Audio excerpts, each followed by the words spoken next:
राज्यातील देशी गोवंशाचं संवर्धन, संरक्षण आणि कल्याण करणं, त्यासाठी कार्यरत असणाऱ्या संस्थांचं पर्यवेक्षण करणं, यासाठी गोसेवा आयोग स्थापन करण्यात आलेला आहे। त्या आघाडीवर गेल्या 2 वर्षात आयोगाची कामगिरी काय याचा ताळेबंद कधीतरी मांडला पाहिजे।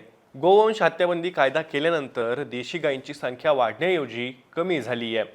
देशी गायींच्या जतन संवर्धनासाठी वेगळा दृष्टिकोन ठेवून धोरण आखलं पाहिजे।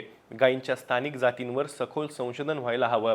देशी गोवंशाच्या स्थानिक जाती शोधणं, त्याचं पालन करणाऱ्या लोकसमूहाचं ज्ञान विकसित करणं आणि ते तयार करत असलेल्या मूल्यवर्धित उत्पादनांसाठी बाजारपेठ उभी करणं, या त्रिसूत्रीवर काम करण्याची गरज आहे।